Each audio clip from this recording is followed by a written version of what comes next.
जय गुरु जी, जय गुरु जी और संगत जी को भी मेरा प्रणाम।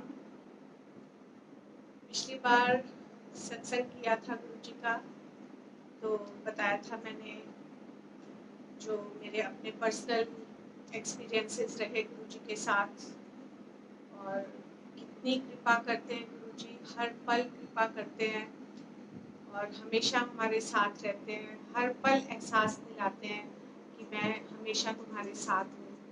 अभी भी इस लॉकडाउन के दौरान भी उन्होंने बहुत एक्सपीरियंसेस दिए हैं, और मैंने पिछली बार बताया भी था कि इन दिनों मेरे मन में एकदम से आया कि इन दिनों सत्संग करते हैं, रोज सत्संग अगर करें तो कितना अच्छा रहेगा। तो मन तो बहुत किया, पर मैंने घर में जिक्र नहीं किया इस बात का, बताया भी था मैंने पिछली बार। तो नेक्स्ट डे मेरा बेटा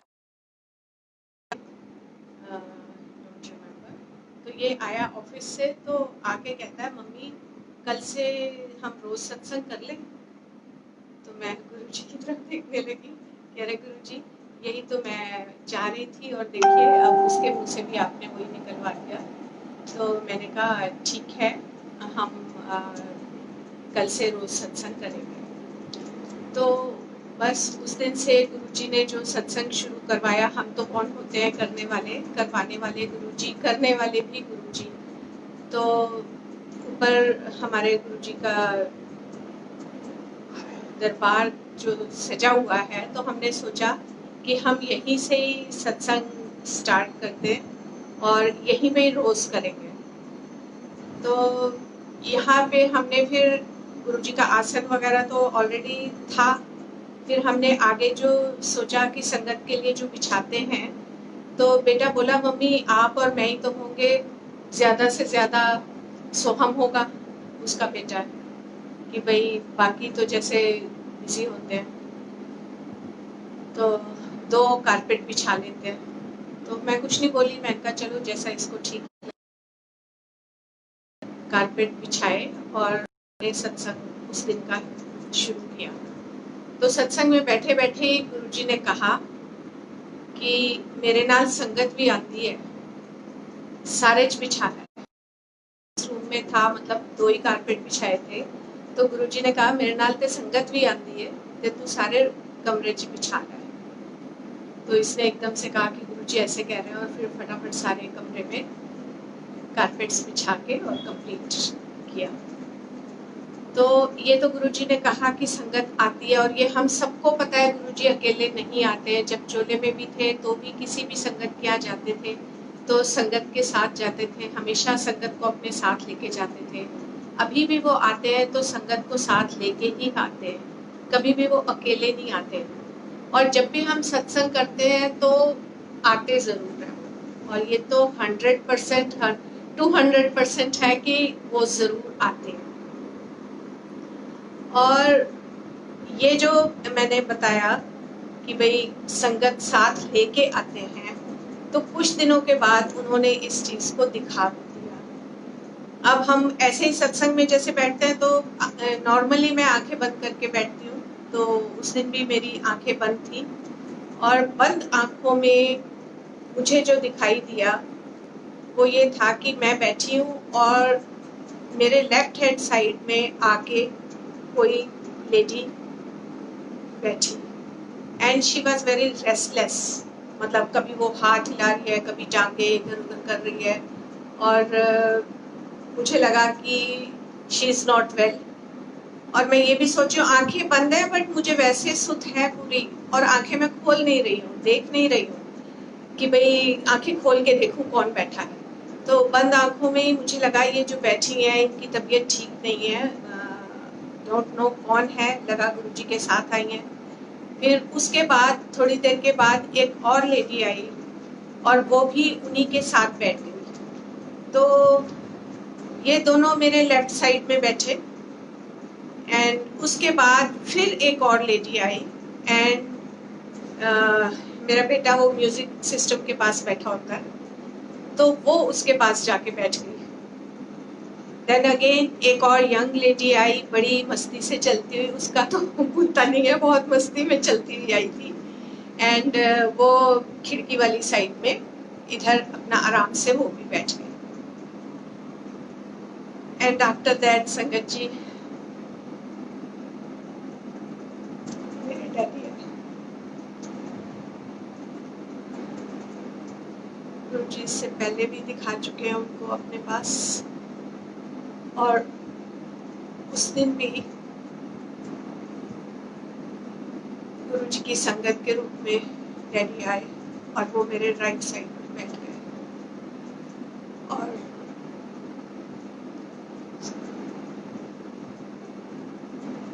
उनके साथ मेरे बुआ जी के हस्बैंड थे,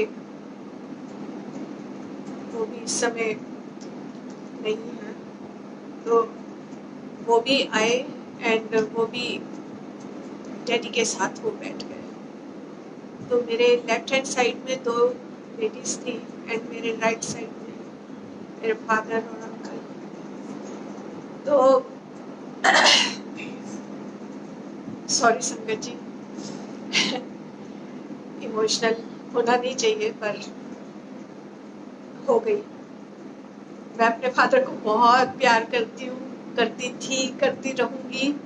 और ये तो जब से गुरुजी मिले हैं तो मुझे मन में इतनी तसल्ली मिली है कि ये तो मेरे फादर के भी फादर है, परमपिता परमेश्वर हैं। अब जब ये मिल गए हैं तो उसके बाद से मुझे बहुत मन में शांति मिली है कि नहीं, मेरे फादर हैं और वो हमेशा बताते हैं कि हाँ मैं हूँ और हमेशा तुम सबके साथ हूँ। कभी उनकी खुशबू आती है, कभी सपने में आके इंस्ट्रक्शंस देते हैं। तो उस दिन संगत के साथ, गुरुजी की संगत के साथ, उन लेडीज के साथ मेरे फादर और अंकल ये दोनों भी आए, ये लोग भी बैठे। उसके बाद मैंने देखा कि वो छत की सीढ़ियों से जो अंदर की तरफ दरवाजा से अंदर आते हैं, तो 2 बच्चे आए और उन्होंने गमलों के पास अपने शूज उतारे और वो भी अंदर आए। तो इतनी संगत मैंने देखी। फिर मैं एकदम बंद आंखों में ही फिर गुरुजी के आसन की तरफ मैंने देखा कि गुरुजी आज तक तुसी संगत दिखा भी देते।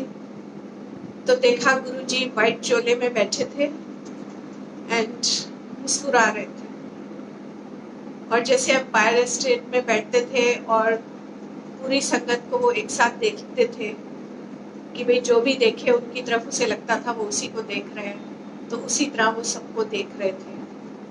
और सबको देखते हुए उन्होंने ऐसे करके आशीर्वाद दिया। तो गुरुजी ने ये दिखा भी दिया कि जो मैं कहता हूँ वो होता है, और हम सबको पता है कि गुरुजी संगत के साथ आते हैं। तो उस दिन देखने के बाद उन्होंने मतलब कि भाई मैंने कहा था पूरे में बिछाओ, संगत को लेके भी आता हूँ, तो उन्होंने उस दिन संगत दिखाई। उसके बाद इन दिनों मेड्स भी 2 मेरे पास ऐसी आई जो 24 घंटे के लिए आई, पर एक 1 महीना और एक 15 दिन रही। और जो 1 महीना रही उसने एक दिन मुझे कहा कि आंटी मुझे रात को बड़ा डर लगा। तो मैंने कहा क्यों, क्या हो गया? कहती मैं सो रही थी तो मुझे अचानक से 2 बच्चे मेरे आसपास घूमते हुए नजर आए, और मैंने आपको आवाज़ भी लगानी चाहिए लेकिन मेरी आवाज़ जैसे ख़त्म हो गई थी, तो मैं आपको आवाज़ भी नहीं लगा पाई। पर उन बच्चों ने मुझे ऐसा कुछ कहा नहीं, बस वो खेलते रहे, हंसते रहे, और फिर मुझे डर लगना बंद हो गया और मैं सो गई। तो मैंने कहा कोई बात नहीं, देख यहाँ गुरुजी हैं और ये जो कुछ भी हुआ मुझे नहीं पता पर उनको पता है, ये वो जानते हैं कि ये क्या था और क्या नहीं था, तो इसलिए तुझे कोई चिंता करने की ज़रूरत नहीं है। गुरुजी हमारे भगवान हैं, महाशिव हैं, तो अगर कुछ ऐसा हुआ है तो ये वही जानते हैं कि क्या था, और तेरे को डरने की कोई बात नहीं, ठीक है? वो नहीं डरी। उसके बाद 1 महीने के बाद उसके हस्बैंड वगैरह ने कहा कि नहीं नहीं तुम वापस आ जाओ, तो वो वापस चली गई। फिर उसने जो बताया कि जिन आंटी के थ्रू रखा था, उन आंटी ने मुझे फ़ोन करके बताया कि ये बोल रही थी कि जिस रूम में मैं सोती थी उस रूम में गुरुजी का एक बड़ा स्वरूप था, और वो स्वरूप मैं देखती थी तो मुझे बड़ी शांति मिलती थी। तो कह रही कि आने से 3-4 दिन पहले मुझे सपने में गुरुजी आए और उन्होंने मुझे कहा, जान दी हड़बड़ी क्यों मचाई हुई है तू, आराम नाल रह इत्थे, तेरा कल्याण करता पिया, तेरी बीमारी भी ठीक हो जाएगी। तो जब मुझे उन आंटी से ये बात पता लगी तो मुझे वो समझ आई कि वो जो बच्चे भी दिखे थे वो भी कोई रीजन रहा होगा, और गुरुजी ने कहा मैं तेरा कल्याण कर रहा। तो वो अगर मुझे बताती तो फिर तो मैं उसे नहीं जाने देती कि तू अपना पूरा कल्याण करा, क्यों जा रही है। तो खैर संगत जी, वही है कि जितना जो समझ सके उस हिसाब से रहता है। गुरुजी तो उसका कल्याण कर रहे थे, पर ठीक है, वो चली गई। उसके बाद जो मेड आई, वो जब ऐसे ही सत्संग के टाइम ऊपर आई, उसने मत्था टेका, तो उस दिन वो नीचे जब एक्चुअली हमारा छत पे भी 2 रूम्स बने हुए हैं और नीचे तो घर अपना है, तो ऊपर हम सत्संग इस रूम में जो गुरुजी का रूम है करते हैं। तो जब वो ऊपर से नीचे आई तो कहने लगी, आंटी साक्षात बैठे हैं, साक्षात बैठे हैं। मैं कहा क्या कह रही है तू? कहती आपके गुरुजी साक्षात बैठे हैं। मैं कहा हाँ, वो तो होते हैं, साक्षात ही होते हैं, वो हमेशा होते हैं, दिखते नहीं है वो अलग बात है, लेकिन होते साक्षात है। तो कहती नहीं नहीं, मुझे तो दिखे भी, मैं तो इसीलिए कह रही हूँ साक्षात बैठे हैं। मैंने कहा अच्छा। मैंने कहा कौन से कपड़े पहन के बैठे थे? तो तब हमारा ब्लू कलर का चोला था आसन पे। तो मैंने कहा ये व्हाइट कपड़ों में थे या ब्लैक एंड व्हाइट स्वरूप जो दो उसको दिखाए? मैंने कहा इन दोनों में से कोई स्वरूप वाले कपड़ों में थे? कहती नहीं नहीं, ना व्हाइट कपड़ों में थे ना उसमें थे, वो तो जैसा आपने वो आसन पे बिछा रखा है ना कपड़ा, वैसा उन्होंने पहने हुए थे कपड़े। तो वो जो हमने बिछाया था ब्लू वाला, वो बिछाने से पहले बेटे को गुरुजी ने दिखाया था सपने में कि वो जो दर्शन दिए थे उसको, वो उन कपड़ों में ही दिए थे। तो उस मेड ने उन कपड़ों में उनके दर्शन किए। थोड़े दिन के बाद फिर उसने फिर यही कहा, कह रही देखो मेरे रोंगटे खड़े हो रहे हैं, और मतलब बहुत इमोशनल हो रही थी। कह रही है मुझे आज फिर दिखे, और आज तो वो हाथ हिला हिला के मुझे पता नहीं क्या कह रहे थे, मुझे तो कुछ समझ नहीं आई। तो बहुत थोड़ी वो हुई हुई थी कि मुझे कुछ करना पड़ेगा, करना पड़ेगा। तो क्या करना पड़ेगा? तुझे तो थैंक्स बोलना चाहिए, शुक्रिया अदा करना चाहिए गुरुजी का कि उन्होंने तेरे को दर्शन दिए। तो इस तरह से गुरुजी ने साक्षात दर्शन भी दिए। एंड उसके बाद संगत जी, मेरी एक देवरानी है जनकपुरी में। सो वो हमेशा मेरे को कहती थी कि भाभी जी आपको गुरुजी के दर्शन भी होते हैं, कभी वो बात भी करते हैं, खुशबू भी आती है। तो पहले तो उसे कुछ भी नहीं मतलब जैसे महसूस होता था, तो फिर उसे खुशबू आनी शुरू हो गई थी। तो फिर वो कहती थी मुझे गुलाब की खुशबू आई। तो मैंने कहा हाँ ठीक है, वो गुरुजी आते हैं तो खुशबू आती है।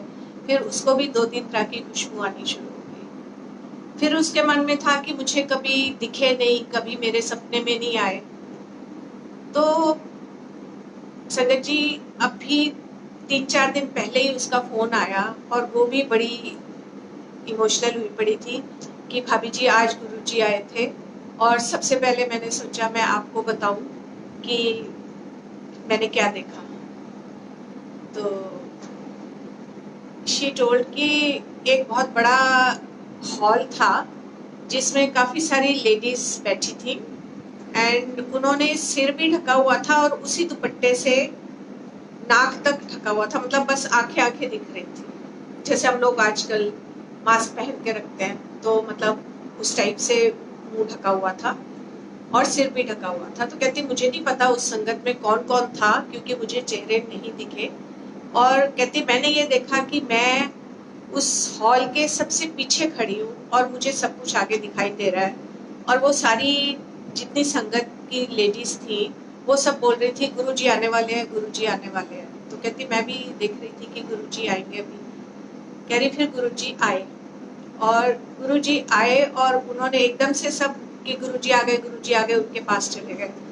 तो गुरुजी ने सबको डांट लगाई, जाओ जाके बैठ जाओ। तो सब एकदम बैठ गए, सारी लेडीज बैठ गई। तो गुरुजी कहते हैं एक आंटी को उठा के, आंटी कभी स्कूल गई है?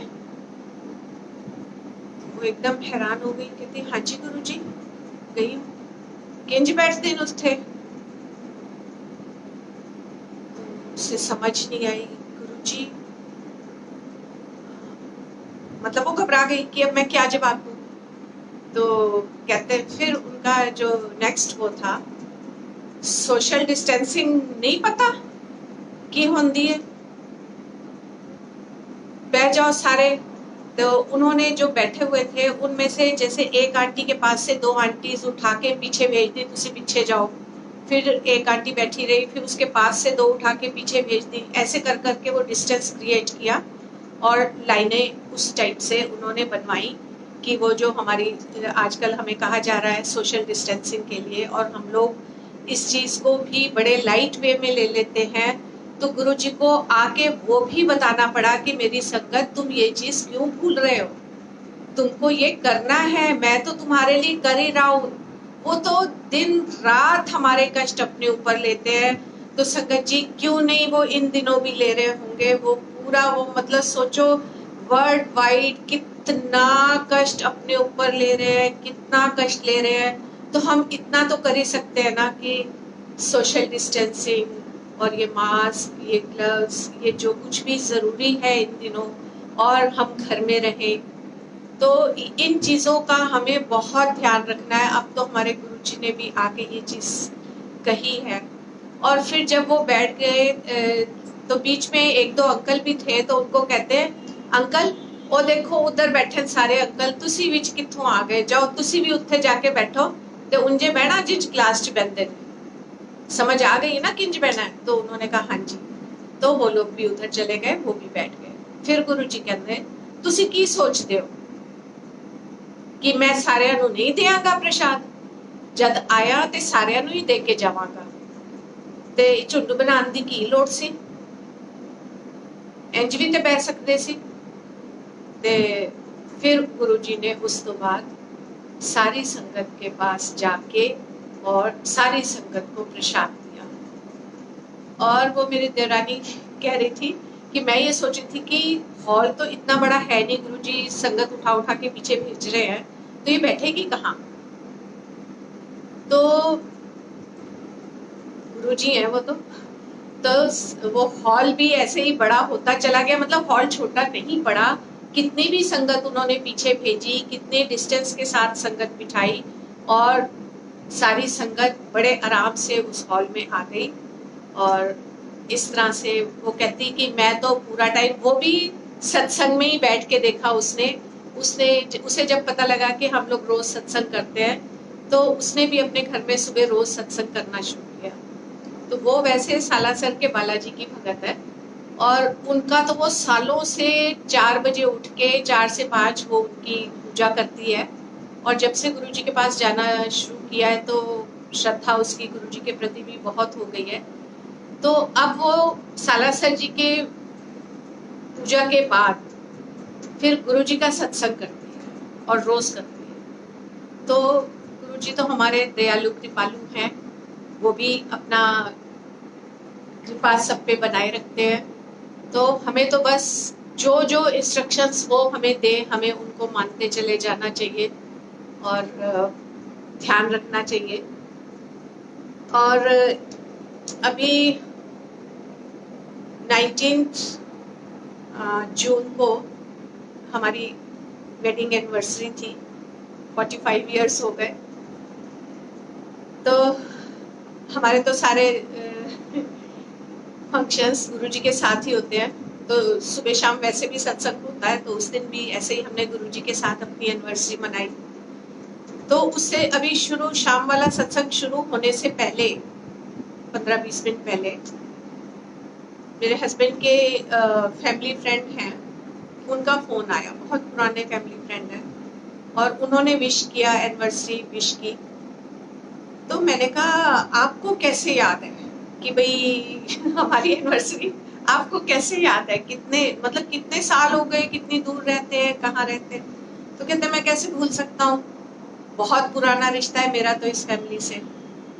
तो अच्छा बताओ क्या करने वाले हो शाम को? तो फिर मैंने उन्हें कहा हमारे गुरुजी हैं और हम उनका सत्संग करते हैं, तो अभी शाम को भी हम वही करने वाले हैं। तो एकदम से कहते हैं अच्छा कौन से गुरुजी? तो मैंने कहा गुरुजी ने जब चोले में थे तो कभी अपना नाम नहीं बताया था, क्योंकि उन्होंने कहा था कि मैं नहीं चाहता कि प्रचार प्रसार मेरा उस तरीके से हो। हाँ, एक जने से दूसरे को पता लगे तो ठीक है, तो संगत आएगी, लेकिन हाँ मीडिया के थ्रू या ऐसे मेरा प्रचार प्रसार नहीं करना है। तो उस टाइम कोई भी इस तरह से प्रचार प्रसार नहीं होता था। तो फिर उन्होंने उसके बाद नाम नहीं पूछा। तो कहने लगे अच्छा तो मैं चोला छोड़ चुके हैं? मैंने कहा हाँ जी चोला छोड़ चुके हैं, लेकिन he is still with all of us. और अभी भी आके वो कभी सपने में आके, कभी उनकी आवाज आती है, कभी उनकी खुशबू आती है, कभी सपने में आके वो इंस्ट्रक्शंस देते हैं कि ये कर लो वो कर लो, या कुछ अपने दर्शन देते हैं। तो और जब खुशबू, हम एम्पायर स्टेट में जाते थे और गुरुजी रूम से निकल के आते थे, बैठते थे अपने आसन पे, तो पूरा हॉल खुशबू से भर जाता था। तो उस टाइम जो खुशबू आती थी, मैंने उन्हें बताया कि वो अभी भी आती है। तो कहने लगे अरे वाह, ये जो तुम बता रहे हो ना, ये कोई साधारण इंसान नहीं हो सकते, ये तो भगवान होते हैं, ऐसे लोग भगवान होते हैं। तो मैंने उन्हें कहा वो भगवान ही हैं, कि हमें तो पता है कि वो भगवान है। हाँ, जब मिले तब नहीं पता था, लेकिन अब तो हम सब जानते हैं कि वो भगवान है, वो महाशिव है। तो उन्होंने कहा अच्छा ठीक है। उतने में मेरी पोती एकदम से भागती हुई आई और कहती मुझे लंगर नहीं मिला, मुझे लंगर नहीं मिला। तो मैंने उसे कहा बेटा अभी तो सत्संग शुरू भी नहीं हुआ, अभी सत्संग शुरू होगा उसके बाद आपको लंगर भी मिलेगा। तो वो फोन पे थे, कहने लगे अच्छा शुरू होने वाला है, कितने बजे है? मैंने कहा 6 बजे से। तो ही सेड कि ठीक है मैं रखता हूँ, अब आप अपना सत्संग शुरू करो, पर मुझे गुरुजी के बारे में बताना जरूर। तो देखिए पहली बार उन्होंने गुरुजी के बारे में सुना और सीधा उनके मुंह से निकला कि वो कोई साधारण इंसान नहीं हो सकते, वो भगवान है। क्योंकि खुशबू नहीं आती किसी में से, कितने भी गुरु हो, खुशबू आना और ऐसे सपनों में आके इंस्ट्रक्शंस देना, आपसे बात करना, ये संभव है ही नहीं। ये सिवाय भगवान के और कोई नहीं कर सकता। और उनकी आत्मा इतनी शुद्ध थी, इतनी प्योर सोल, कि वो एकदम पहचान गए। और कितने हम लोग इफ्स एंड बट्स में पड़े रहते हैं, अगर ऐसे अगर वैसे, नहीं ये भी तो हो सकता था, कोइंसिडेंस भी तो हो सकता है। तो ये गुरुजी जानते हैं कि कैसे कब किसको जोड़ना है। तो उस पवित्र आत्मा को भी उन्होंने अपने साथ जोड़ना होगा। अब मैं डिटेल में उनके साथ उन पे बात करूंगी और उन्हें सत्संग सुनाऊंगी अपने। तो इस तरह से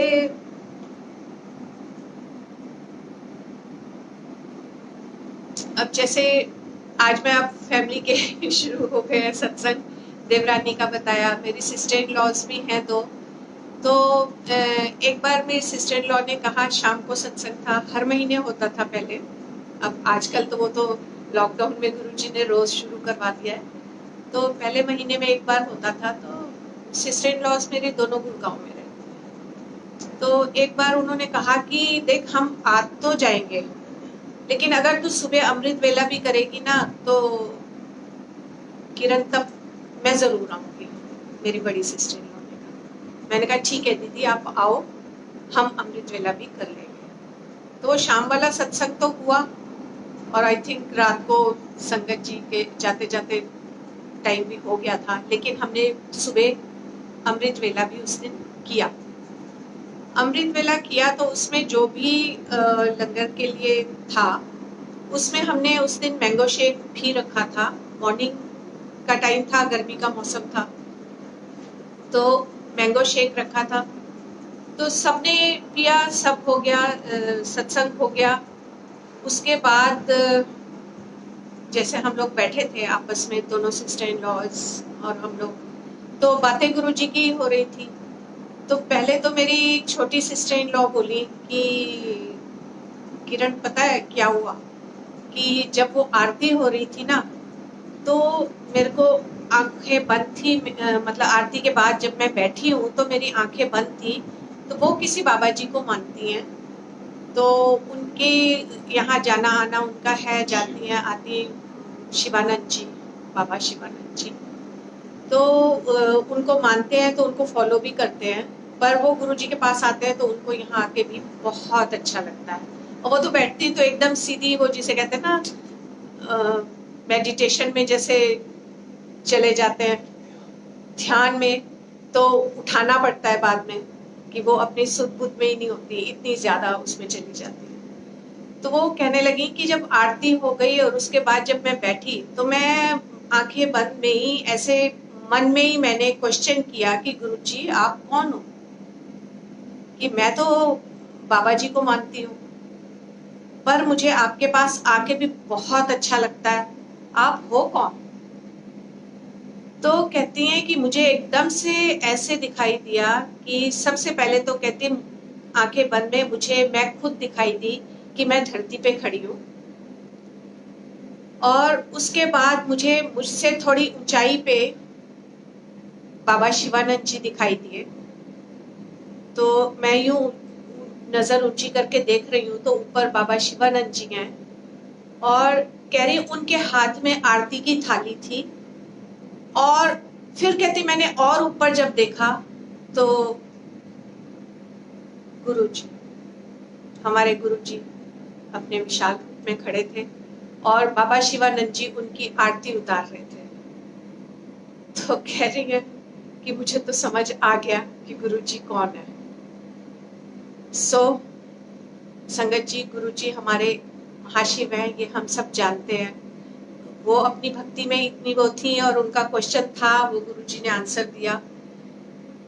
और मेरी बड़ी सिस्टर इन लॉ का वो जो मैंगो शेक वाला जो मैं बता रही थी, तो जब हम लोग सब बैठे थे आफ्टर सत्संग, तो वही गुरुजी की ही बातें हो रही थी। पहले ये बात हुई, फिर बड़ी सिस्टर इन लॉ कहती है अच्छा किरण तू एक बात बता। मैंने कहा हाँ जी पूछो। कह रही तू तो कह रही थी कि आज मैंगो शेक सर्व किया है उसके साथ। मैंने कहा हाँ जी। कह रही नहीं, वो तो मैंगो शेक नहीं था। उन्होंने अपनी सिस्टर से पूछा कि तेरे पास क्या आया था। उन्होंने कहा मैंगो शेक। किस कलर का था? येलो। मेरे से कहती तेरे पास क्या था? मैंने कहा वही येलो मैंगो शेक। अपने ब्रदर से पूछा, बेटे से पूछा, मेरे पोते से पूछा, सबसे पूछा, सबने कहा मैंगो शेक था। कहती नहीं हो ही नहीं सकता, मेरे पास तो जो आया वो पिंक रूह अफ़ज़ा था, पिंक कलर का रूह अफ़ज़ा था। तो हमने कहा, कहती टेस्ट भी वही था। तो बताइए संगत जी ये क्या था? ये हमने उनसे कहा ये तो आपका आज का महाप्रसाद था दीदी, ये गुरुजी ने सिर्फ आपको दिया है, तो ये आपका प्रसाद था। हम सब के पास वही मैंगो शेक था, आपको भी वही मैंगो शेक का ग्लास दिया था, लेकिन आपने बताया कि वो मैंगो शेक ना होके रूह अफ़ज़ा था। तो इस तरह गुरुजी कृपा करते रहते हैं, काफी कृपा करते रहते हैं। तो आगे मैं इसी रूह अफ़ज़ा वाले के लिए एकदम से मुझे ध्यान आया, डॉक्टर प्रेम और नीलम आंटी भी सत्संग में आया करते हैं। तो एक बार सत्संग हो जाता है तो उसके बाद थोड़ी सी संगत जब बच जाती है तो पीछे से सब लोग काफी सत्संग शेयर और करते हैं, सबके सामने तो करते ही हैं, बट थोड़ी सी संगत रह जाती तो तब भी सब सत्संग शेयर करते हैं। तो डॉक्टर नीलम तो करती हैं शेयर, डॉक्टर प्रेम बहुत कम करते हैं शेयर। तो उस दिन उन्होंने कहा आज मैं सत्संग शेयर करूंगा। तो सबने कहा हाँ जी सुनाइए। तो कहने लगे जब मैं यहाँ आया मेरी तबीयत बहुत खराब थी और मैं आके, क्योंकि संगत काफी थी तो वो अंदर वाले रूम में बैठे थे, तो बेड पे बैठे हुए थे और वहां उनके साथ गुज्जू आंटी के हस्बैंड आके थोड़ी देर के बाद बैठे। तो उनको लगा कि शायद डॉक्टर साहब की तबीयत थोड़ी ठीक नहीं है, तो उन्होंने पूछा डॉक्टर साहब क्या बात है, तबीयत ठीक नहीं है? तो कहने लगे हाँ थोड़ा नहीं है ठीक। तो उतने में जल प्रसाद आया। वो कहने लगे, गुज्जू आंटी के हस्बैंड ने कहा कि चलिए फिर मैं आपको ले चलूं डॉक्टर को दिखाने। तो डॉक्टर प्रेम ने कहा कि सबसे बड़े डॉक्टर तो यहाँ बैठे हैं, तो फिर कहीं क्या जाना है, तो मैं यहीं ठीक है बैठे रहे। उसके बाद जल प्रसाद आया, चाय प्रसाद आया, लंगर प्रसाद सब किया। तो डॉक्टर साहब ने बताया कि जब जल प्रसाद आया और मैंने जल प्रसाद पिया और कहते हैं फिर उन्होंने गुड्डू आंटी के हस्बैंड से पूछा कि इसमें रूह अफ़ज़ा की खुशबू थी ना? तो उन्होंने कहा नहीं मेरे में तो नहीं थी। तो कहने लगे कि अच्छा मेरे में तो बहुत थी, मेरा तो पूरा जल प्रसाद वो जो है ऐसे लग रहा था मैं रूह अफ़ज़ा पी रहा हूँ। तो गुलाबों की खुशबू इतनी ज्यादा थी उसमें। तो और कहते हैं कि वो पीने के बाद से एकदम धीरे धीरे धीरे करके मेरी तबीयत बिल्कुल ठीक हो गई और मैं अब बैठा सबके सामने सत्संग सुना रहा हूँ। तो इसलिए मेरा मन किया कि मेरे साथ आज ऐसा हुआ है तो मैं ये आज जरूर सुनाऊं। तो ऐसे बहुत से सत्संग है संगत जी।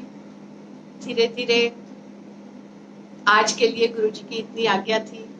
So thank you Guru ji, thank you संगत जी, थैंक यू। जय गुरु।